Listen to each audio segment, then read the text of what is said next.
সবাইকে নমস্কার জানিয়ে বলছি, প্লিজ দয়া করে কেউ কাউন্টিং এজেন্টরা এবং প্রার্থী ক্যান্ডিডেটরা তারা ভোটিং এলাকা ছেড়ে আসবেন না। স্ট্রং রুমে যেখানে কাউন্টিং হচ্ছে, মানে সেন্টারে, সেখান ছেড়ে কেউ আসবেন না। এটা বিজেপির প্ল্যান।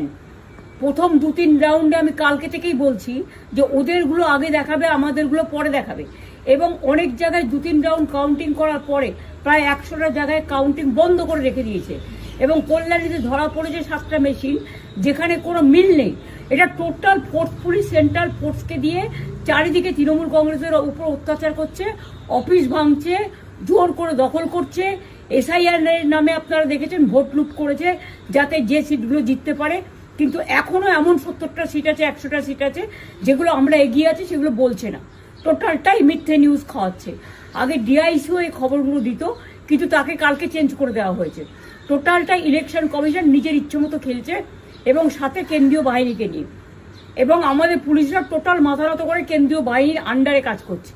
সুতরাং আমি আমাদের কাউন্টিং এজেন্টদের, আমাদের সমস্ত পার্টির কর্মীদের বলবো, অত মন খারাপ করার কারণ নেই। আমি বলেছিলাম সূর্যাস্তের পরে আপনারা জিতবেন। 3 রাউন্ড 4 রাউন্ড কাউন্ট হলেও এটা 14 রাউন্ড থেকে 18 রাউন্ড কাউন্ট হয়, তখন আপনারা জিতবেন। Wait and see, watch. আমরা সবাই আপনাদের সাথে আছি, আপনারা কেউ ভয় পাবেন না, নিশ্চিন্তে থাকুন। আবার বাঘের বাচ্চার মতো লড়াই করে যাবো।